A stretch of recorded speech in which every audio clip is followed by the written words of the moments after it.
Hello, my name is Henrik Nordsyd. I have written a book about engineering in Bronze Age Scandinavia, and in this video I will share some parts from that book. In this video, I will continue presenting my ideas on the ballast boat. Before watching this video, I advise you to start with the first introduction video. This video will focus on trying to debunk the most frequent ideas of what the actual boats from the Scandinavian petroglyphs or rock carvings are trying to depict. First off is the idea that these were not actual depictions of boats, but a ritualistic way of presenting a boat. There are many carvings of boats spread over large parts of Scandinavia, so spreading a way of drawing an imaginary boat would likely have been very hard. There are some differences in how these boats are depicted.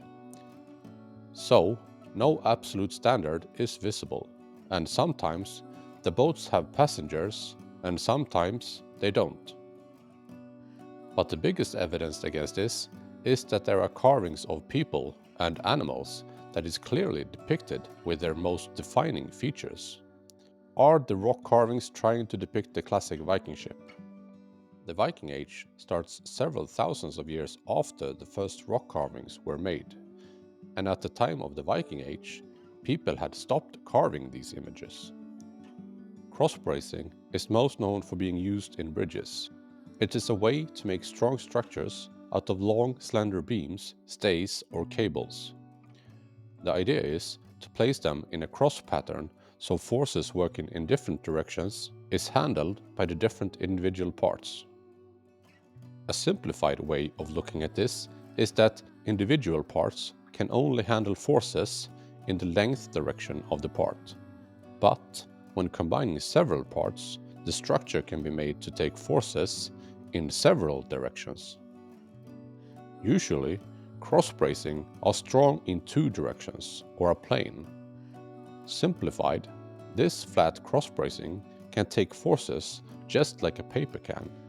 If you pull a paper, it can take forces good in some directions, but not in others. How would you place cross-bracing in a Viking boat? And how would you place them in a ballast boat to use the stiffness it makes in the best possible way? For a Viking ship that has a hull, the cross-bracing are placed going between the left and right sides, starboard and port. This is called a thwart ship, or in Swedish, tvärskeppet. In a boat, these are called beams when used as a structural element, not to be confused with the beam that is used as the width of the boat. In a boat with a hull, there is no need for cross-bracing the hull, as the hull itself is a better form of cross-bracing.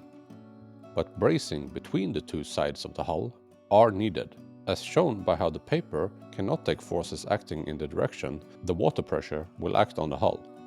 For a ballast boat with no hull, but made from logs, the sections that needs cross-bracing is between the upper and lower keel.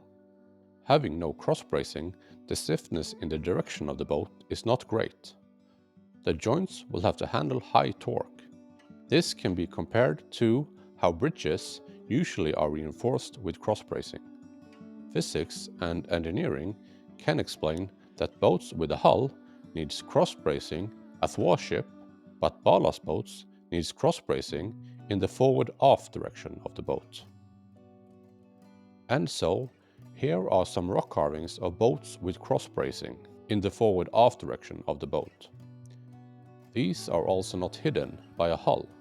This means that either people used to have X-ray vision, or it was placed on the outside of the hull and producing lots of drag against the water. If you are not convinced, try forming these cross-bracing inside of a curved hull and you will understand one more problem with placing them as an X instead of a cross or plus sign. The next indication that these rock carvings does not show a boat with a hull is the way the persons are depicted on the boats. Many depictions have what can be seen as passengers. In many cases, they seem to stand up, and when they do, Their feet are on top of the boat and not hidden behind a hull. Looking at the persons next to them, it looks like their lower body is hidden behind the hull. But in other depictions, where the figures are more detailed, it looks like they are sitting with their feet below them and their legs is not angled, as would be if they were sitting on a bench, as they would do in a boat with a hull. They sit like you would do on a flat floor. This would mean that the legs would be folded up and in line with the keel, and if so, would be hard to carve into a rock, as it would just result in a slightly thicker line in the depictions with simplified passengers.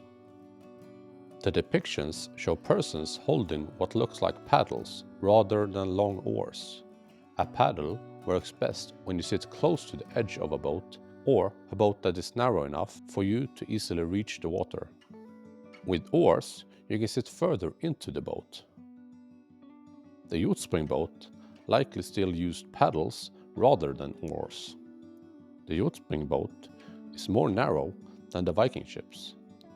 It is possible to use paddles on a wide boat, but it requires a long boat with a large crew, as to stop the rotation of the boat the paddles or oars create, due to that the forces from the paddles are offset from the center line of the boat. Don't they look a lot like catamarans? Catamarans are stable boats. Catamarans has been around for a very long time, and the early catamaran boats were made of logs that created a raft, and then they added outriggers. It would be similar in production method as has been suggested for the Barlastboat. The main section of a catamaran where the passengers sit requires the most amount of buoyancy, and the outrigger is meant to stop the boat from rolling over.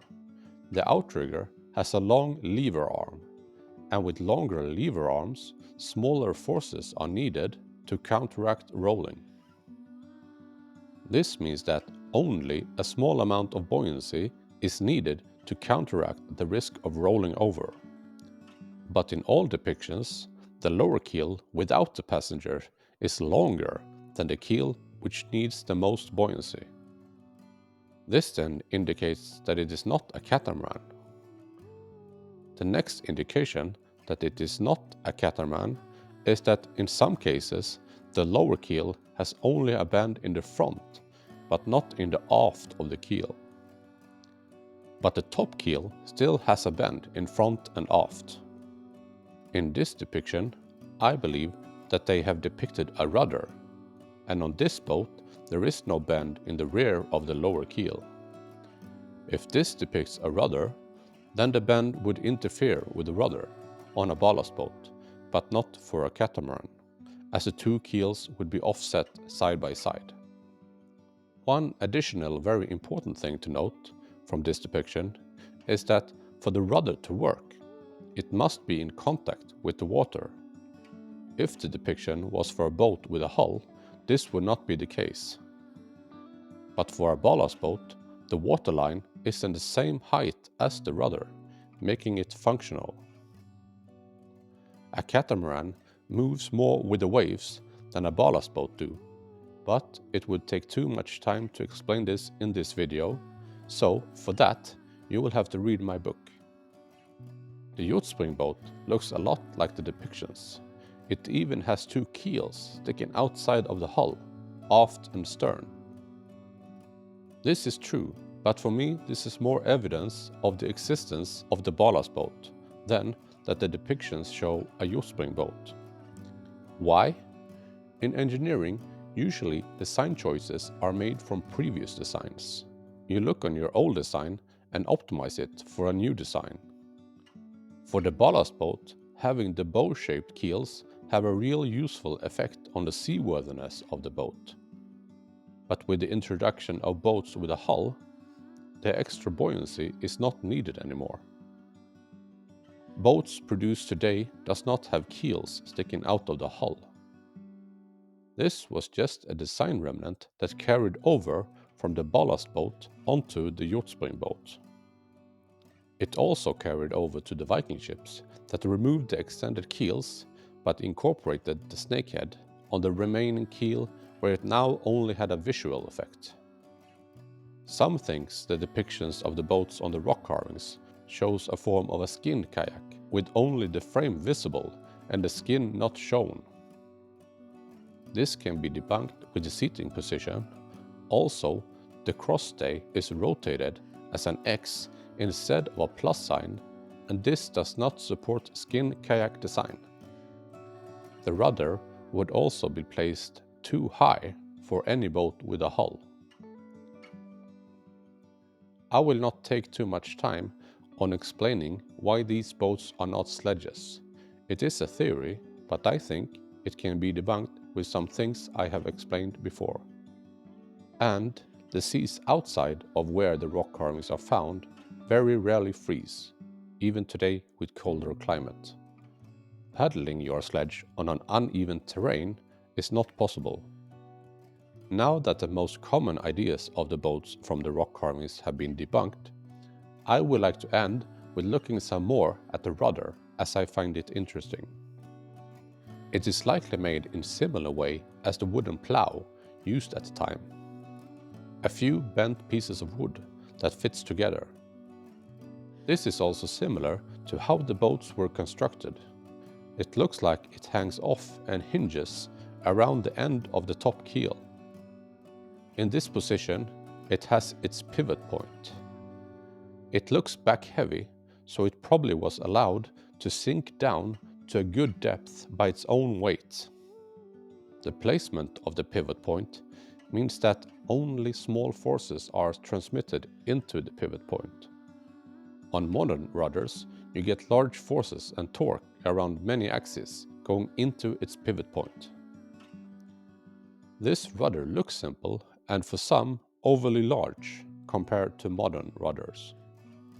But when you understand the design, it is superior to modern rudder designs in some ways.